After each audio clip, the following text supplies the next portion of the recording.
Allah Subhanahu wa taala yang telah memberikan kepada kita semuanya nikmat yang luar biasa dan tidak terhitung bahkan ya.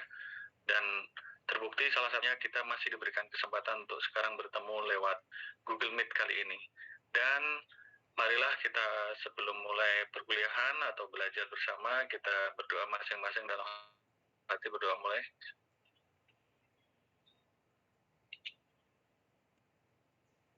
Amin ya Allah. Baik, alhamdulillah, mudah-mudahan kita semuanya diberkahi oleh Allah Subhanahu wa taala. Oke, teman-teman semuanya, terkait dengan materi hari ini, kita kurang 2 ya kemarin tuh yang belum presentasi. Untuk itu saya berikan kesempatan ke Mbak terlebih satu lagi tuh Mas Ferry ya, Mas Ferry Nur Adi. Kalau nanti sudah ada di Google Meet ini, silahkan nanti langsung bisa presentasi. Dan ini model presentasinya Mbak Artika kemarin kalau belum mengetahui, itu adalah sprint presentation, jadi presentasi dalam waktu yang singkat namun jelas, tepat, sesuai dengan materi atau konten yang diberikan. Kemudian juga tidak terlihat terburu-buru begitu ya, tapi tertata. Kemudian tujuan dari konten tersebut itu bisa tersampaikan kepada audiens.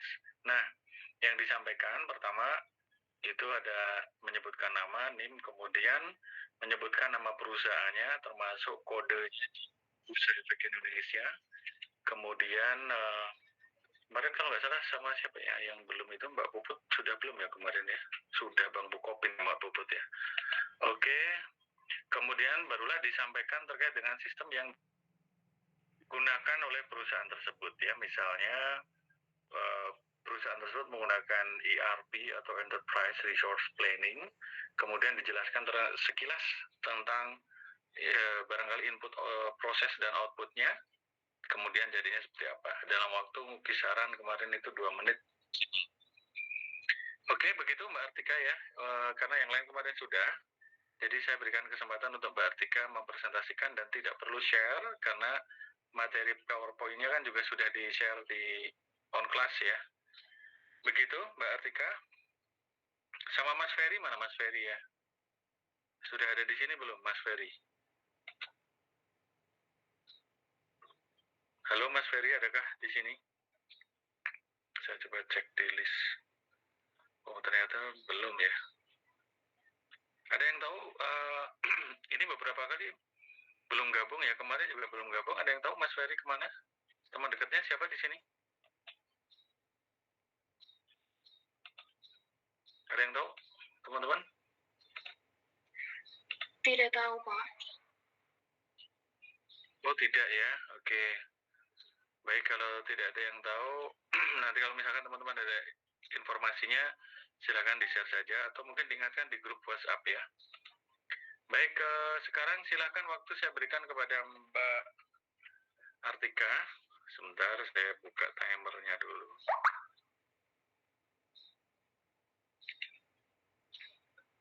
Mbak Artika mana? Mbak Artika sudah siap? Halo Mbak Artika. Mbak Artika mana Mbak Artika? Gangguan sinyal kayaknya ya, mungkin ya. Oh iya, benar nggak ada di sini. Baik, sambil menunggu Mbak Artika dan tadi Mas Ferry satu lagi ya. Teman-teman silakan disiapkan catatannya. Ya, disiapkan catatannya. Kemudian silakan di screenshot ini nih, karena ini kemungkinan di modul saya belum saya masukkan. So teman-teman silakan siapkan catatannya dan nanti ada beberapa hal yang perlu catat, silakan. Oke, sudah tampil di situ? Sudah Pak? Sudah, Pak. Baik, teman-teman yang harus diketahui di sini bahwa dalam setiap perusahaan itu pasti ada levelnya ya, ada levelnya. Ini menunjukkan bahwa di dalam perusahaan tersebut ada struktur yang jelas ya, ada struktur yang jelas. Karena kaitannya dengan apa nanti? nanti kaitannya dengan bagaimana tugasnya orang tersebut, kemudian apa tanggung jawab orang tersebut, apa kewenangan dari orang tersebut, kemudian kepada siapa dia harus meliput, kemudian kepada siapa dia harus bertanggung jawab, dan seterusnya terkait dengan jenjang di struktur organisasi sebuah perusahaan. Nah, kemudian kaitannya dengan hal tersebut, di dalam sistem informasi manajemen itu ada tingkatan-tingkatan yang berkorelasi dengan bagaimana sistem tersebut dibuat. Nah, salah satunya itu dengan adanya jenjang-jenjang yang saya berikan gambaran seperti ini. Maksudnya adalah bahwa begini, dalam sebuah perusahaan itu kan ada dua faktor penting ya, dua faktor penting secara umum, yaitu faktor internal dan eksternal, faktor lingkungan di luar perusahaan dan faktor yang ada di dalam internal perusahaan itu sendiri. Jadi kalau dipisahkan aja dua tersebut, ya, jadi satu faktor internal yang ada di dalam perusahaan itu sendiri, kemudian yang kedua adalah faktor eksternal. Ya, faktor eksternal itu contohnya seperti apa? Faktor eksternal itu contohnya misalnya terkait dengan supplier, ya. Supplier ini ya supplier dari perusahaan itu. Misalnya perusahaan tersebut katakanlah sebagai perusahaan penerbit buku, perusahaan penerbitan dan percetakan buku. Nah, di perusahaan tersebut mempunyai beberapa supplier. Salah satu suppliernya tentu saja yang berkaitan dengan perusahaan tersebut, yaitu berkaitan dengan pembuatan buku, ya, atau produksi buku. Nah, bahan bakunya apa? Berarti bahan bakunya ya kertas, kemudian tinta, kemudian plat, ya, kemudian kardus, ya, kemudian apa lagi ya? Masih banyak lagi bahan bakar, ya, kemudian tentu saja supplier mesinnya, ya. Nah,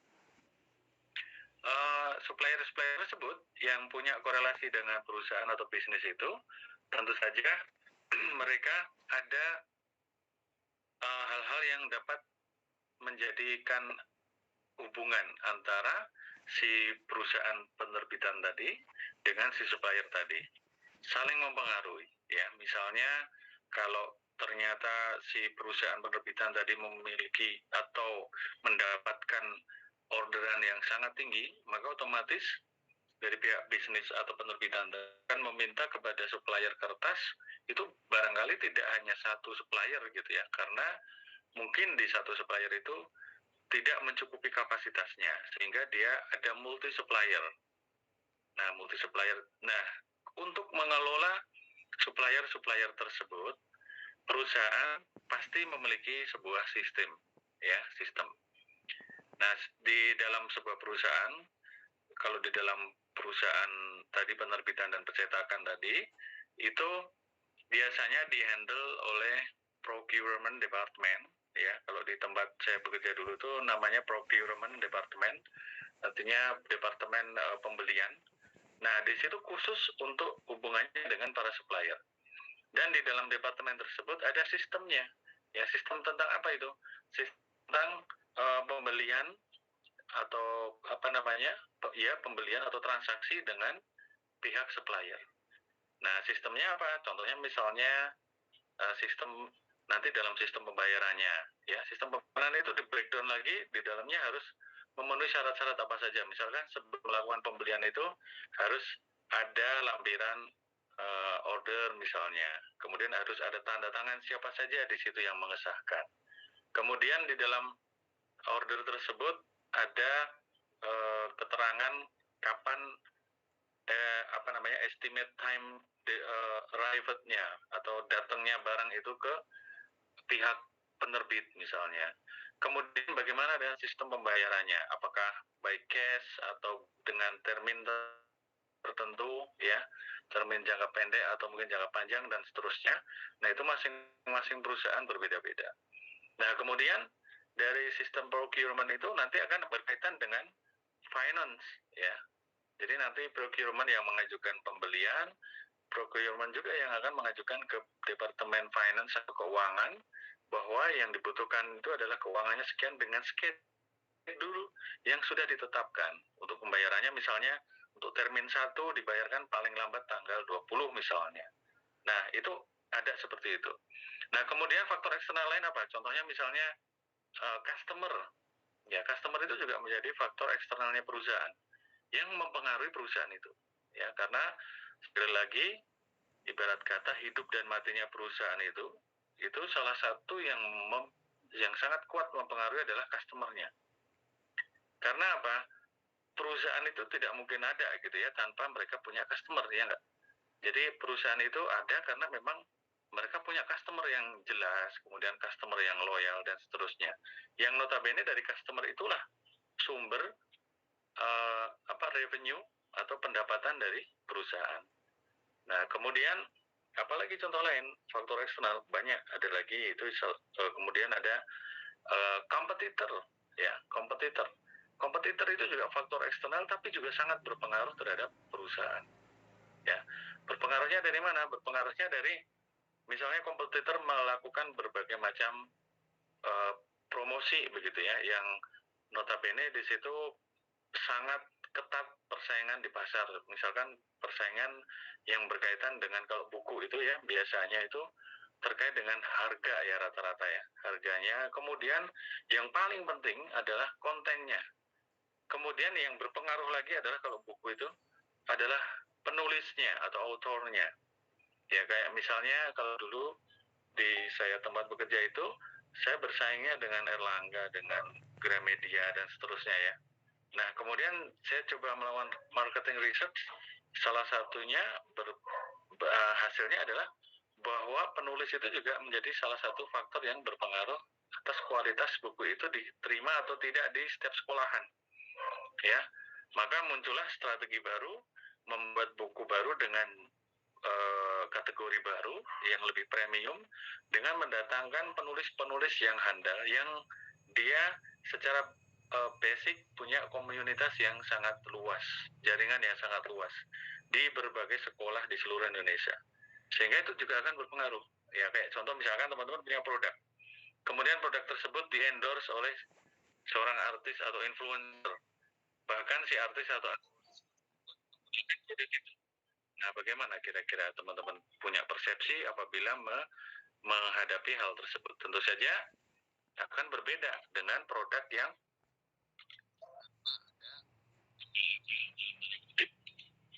testimoni atau didukung oleh beberapa gitu ya. Oke, kemudian kaitannya apa sih dengan management level can influence both the source and presentation form of information? Nah, kalau tadi yang saya sampaikan tadi, itu masing-masing level di dalam sebuah perusahaan itu berbeda kebutuhannya. Ya, setiap level itu berbeda kebutuhannya. Misalnya, kalau di level strategic planning level ya, atau di tingkat perencanaan strategis, ini biasanya yang menduduki di situ adalah para direktur, ya, atau disebut managing director boleh, ya, operational director boleh, ya. Di atasnya lagi ada namanya CEO, COO, CFO, ya. CEO, Chief Operational Officer, CEO, Chief Executive Officer, CFO, Chief Finance Officer, ada juga CIO, Chief Information Officer, ada lagi CMO, Chief Marketing Officer, ya, itu jabatan-jabatan tinggi di dalam sebuah perusahaan yang notabene waktu dulu di Solo saja itu gajinya sudah double digit, hampir menyentuh angka 100 juta per bulan, ya, untuk para atasnya direksi tersebut, yaitu CEO, CFO dan lain sebagainya tadi, ya. Nah, di level itu, ya, tadi yang saya sebutkan jabatannya tadi, atau di level strategic planning tadi, informasi yang mereka butuhkan terkait dengan environment, ya, eksternal, ya, itu mereka harus banyak mengetahui porsinya. Nah, makanya di situ kalau di bidang ini ya, yang biru ini kan lebih banyak nih. Artinya di level strategic planning atau boleh saya katakan para CFO, para COO ya, para direktur ya, itu dia secara eksternal dia harus paham betul bagaimana kondisi lingkungan di luar perusahaan atau di lingkungan perusahaan. Yang notabene lingkungan eksternal perusahaan tadi seperti yang sudah saya sebutkan ya. Ada termasuk juga government ya, peraturan pemerintah yang di dalamnya ada regulasi gitu ya. Itu para CEO, CFO segala macam itu harus paham betul tentang lingkungan eksternal. Termasuk juga dia menjalin kerjasama dengan pihak eksternal. Ya makanya kalau dalam perusahaan yang sehat, perusahaan yang bagus gitu ya, seorang pimpinan ya, seorang CEO ya, seorang operational director, seorang managing director, itu mereka harus banyak keluar gitu ya. Banyak keluar tuh bukan berarti hanya jalan-jalan begitu, bukan.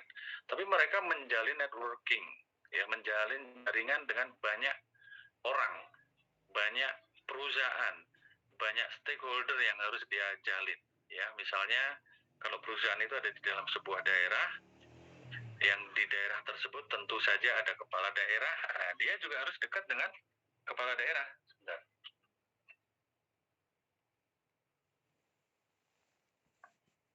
Kemudian stakeholder yang lain, misalnya dengan supplier atau dengan komunitas bisnisnya itu. Misalnya sebentar. Kalau di dalam otomotif itu ada asosiasi pengusaha otomotif di Indonesia. Nah, sebagai seorang managing director, CFO segala macam itu harus paham itu dan mereka gabung di situ, ya. Kemudian ada asosiasi apalagi gitu ya yang terkait dengan perusahaan. Kemudian Kamar Dagang Indonesia atau Kadin. Kemudian ikut dalam HIPMI, ya, dan seterusnya, ya. Tapi bukan dalam hal pencitraan, ya. Kalau dalam bisnis yang sehat itu mereka bergabung itu memang ada benefit yang ingin diraih di situ. Jadi mutual corporation terjadi di situ ya, atau kerjasama yang saling menguntungkan. Jadi tidak hanya sekedar tebar pesona ke sana ke sini kalau sebagai seorang CFO atau managing director itu, tapi mereka bergerak bagaikan kalau seorang peselancar itu ya, dia dalam ombak apapun itu dia harus paham gitu ya. Sehingga adanya pergerakan di luar faktor eksternal, dia itu langsung bisa paham ya. Seorang CFO, seorang managing director itu juga langsung paham di lingkungan luar ada apa nih kira-kira, sehingga dia begitu mengcascade down ke bawah, ke manajernya, ke GM-nya itu langsung cadas gitu ya, langsung tepat gitu sesuai dengan sasaran. Jadi tidak meraba-raba lagi di luar sedang ada apa ya. Tidak ada pertanyaan seperti itu di level ini ya, di level strategic planning itu sudah harus paham betul. Di luar itu terjadi apa, pergerakan harga itu seperti apa, pergerakan pesaing itu seperti apa, itu harus sudah paham. Begitu ya. Nah, makanya di sini yang biru ini harus lebih banyak dia pahami. Nah, kemudian yang secara internal misalnya tentang mekanisme di dalam perusahaan itu ya, kemudian teknis dan seterusnya terkait dengan mekanisme terkait dengan SOP dan segala macam yang notabene itu sudah akan diatur oleh para manajernya, ini tidak perlu terlalu banyak tahu gitu ya. Artinya bukan berarti tidak tahu sama sekali ya, tapi mereka paling tidak sudah paham ya, tapi porsinya tidak terlalu banyak untuk terlalu detail dipahami. Tapi bukan berarti mengabaikan ya, bukan berarti mengabaikan. Ini secara informasi ya, informasi. Kemudian yang kedua, di level manajemen control ya. Ya, di sini contohnya di level ini adalah general manager ya, GM, kemudian manager ya, GM dan manager. Nah, GM dan manager mereka juga secara porsi ini 50-50. Ya, kalau ini tadi katakanlah dalam persentase itu 80% environmental eksternal ya. Kemudian kalau yang 20%-nya itu yang internal. Nah, kalau di tengah manajemen control level ini yang 50% environmental, yang 50% internal. Nah, mereka harus paham dua-duanya. Ini kalau sebagai seorang GM, ya, sebagai seorang manajer pemasaran, manajer produksi, manajer keuangan, manajer SDM, ya, dan sebagainya. Nah, di sini mereka paham dua-duanya secara berimbang. Jadi begitu ditanya tentang kondisi luar, dia juga paham. Ditanya tentang internal, dia paham banget gitu ya. Karena dia memutuskan kaitannya dengan kebijakan internal di bawahnya gitu ya. Meskipun semuanya harus sepertujuan dari strategic planning level begitu ya. Nah, kemudian di bagian operasional, nah ini biasanya ada supervisor ya. Kemudian kalau di lapangan itu di perusahaan perkebunan misalkan ada mandor dan lain sebagainya. Nah, mereka secara SOP ya, standar operational procedure itu mereka udah paham banget gitu ya, sehingga terkait dengan informasi dari internal itu mereka harus lebih banyak porsinya. Tapi secara eksternal kan sudah dihandle oleh ini dua level ini, sehingga mereka tidak butuh terlalu banyak informasi dari luar. Yang paling penting yang diperhatikan adalah di internal ini. Informasi-informasi di internal ini banyak banget yang harus dia pahami. Begitu ya. Kemudian bentuknya seperti apa informasi tersebut?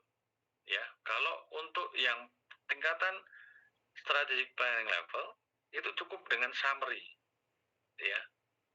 Jadi tidak perlu secara detail dijelaskan. Misalkan ada penjualan, ada permasalahan penjualan, tidak perlu secara detail dijelaskan dengan narasi yang panjang gitu, nggak perlu. Tapi lebih ringkas ya. Atau kalau dulu saya menyebutnya sebagai executive summary. Nah, di executive summary itu biasanya hanya ada beberapa infografis ya, gambar-gambar infografis gitu ya, berupa chart, kemudian dikasih keterangan secukupnya ya. Keterangan itu yang sudah langsung pada poinnya. Nah, kemudian penjelasannya oleh siapa? Penjelasannya oleh manajemen control level ini, kayak GM-nya, manajernya yang menjelaskan. Tapi secara secara gambaran utuh para strategic planning level ini mereka sudah paham dengan melihat infografis tadi, ya. Nah, makanya di sini summary-nya lebih banyak, detailnya lebih sedikit. Demikian juga yang di tengah atau manajemen control level. Ini summary-nya 50, detailnya 50. Operational, detailnya lebih banyak, ya, karena dia harus menjelaskan secara teknis kepada bawahan-bawahannya lagi, para staffnya dan lain sebagainya.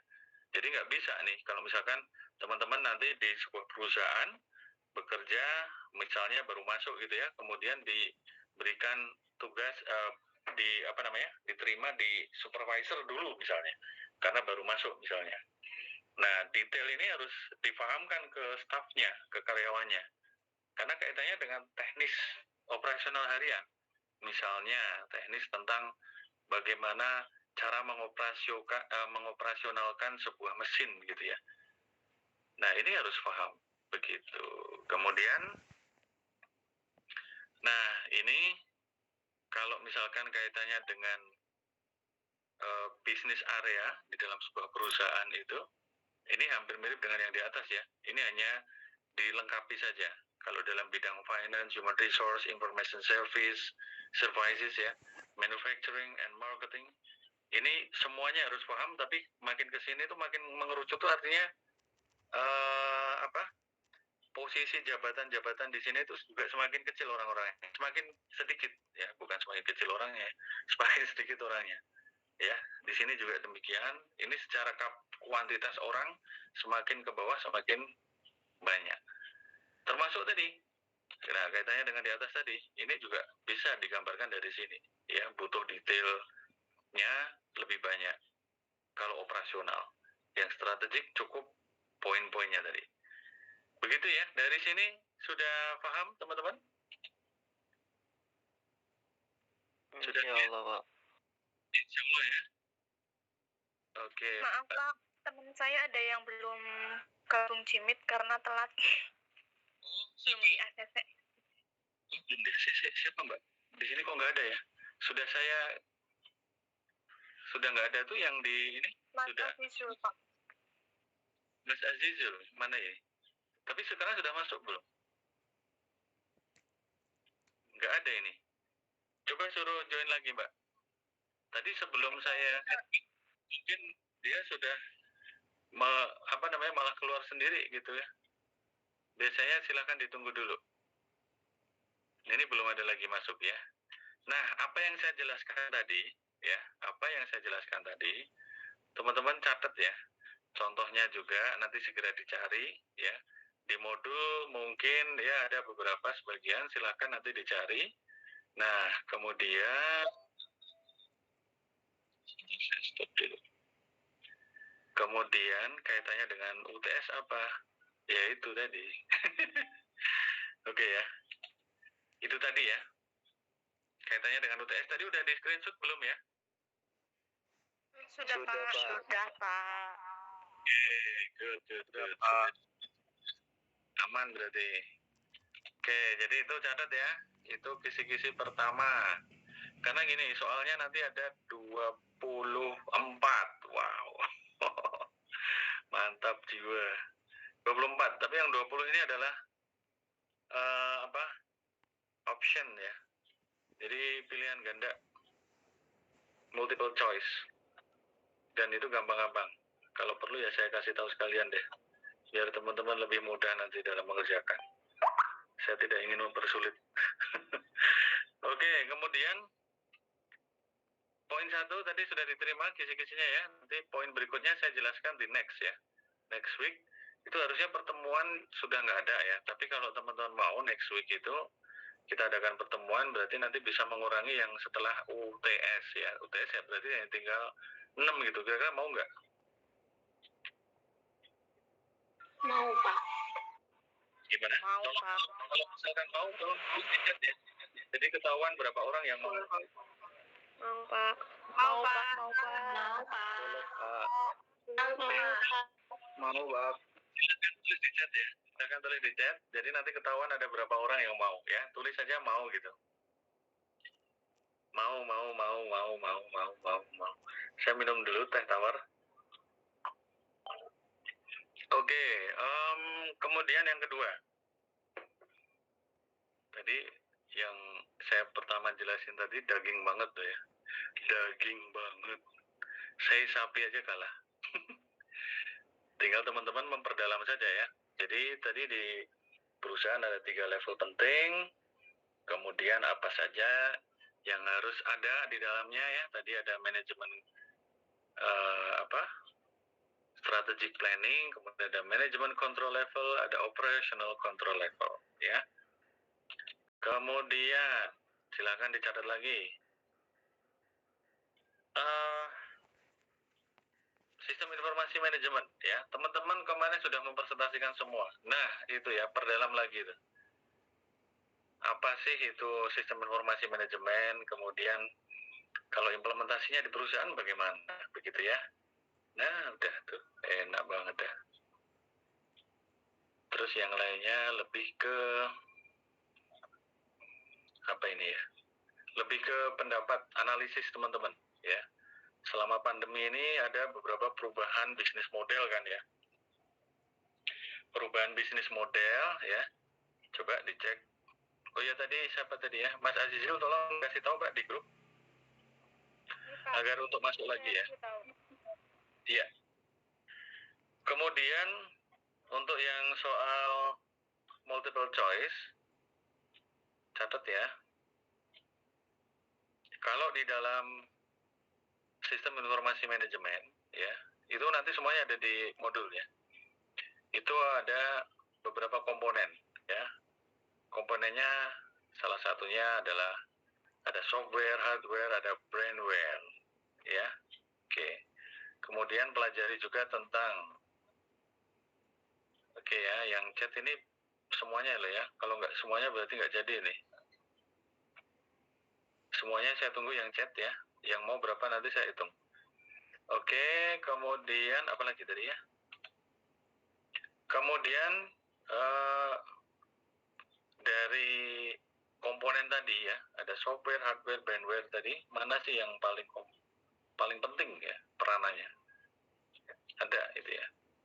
Kemudian Nah, berbicara tentang tadi ada strategic management level ya, manajemen strategik ya, manajemen strategic management level tadi ya. Kemudian manajemen control level ya, dan seterusnya tadi pelajari. Kemudian ada juga di tim terkait dengan jenis-jenis sistem ya. Kemarin teman-teman semuanya sudah mempresentasikan dengan baik dan itu keluar ya. Apa sih contoh-contoh sistem dalam perusahaan ya? Ada salah satunya TPS ya, Transaction Processing System. Terus ada lagi apa? MIS ya, Marketing Information System. Ya, makanya kemarin itu pada saat teman-teman presentasi kan ada beberapa yang saya pointerskan, yang saya tuliskan ya, yang dengan huruf besar. Oke, kemudian dalam sebuah sistem ya, itu ada beberapa fungsi ya. Fungsi dalam sistem itu apa saja sih gitu ya? Fungsi kaitannya dengan data ya. Tentu saja salah satu fungsinya adalah untuk mengcapture ya. Mengcapture itu untuk melakukan pemotretan data. Jadi untuk mengetahui ini naik atau turun ya penjualannya begitu dan seterusnya. Itu namanya istilahnya data capturing. Mengcapture ya, picture itu gambar itu kan di capture. Nah, data itu juga di capture ya. Tujuannya untuk tadi kalau disajikan itu bisa dalam bentuk infografis tadi dan seterusnya. Nah, kemudian yang kedua adalah untuk data storage ya, atau penyimpanan data. Jadi sistem itu juga berfungsi salah satunya untuk menyimpan data-data penting, data transaksi, data customer dan lain sebagainya.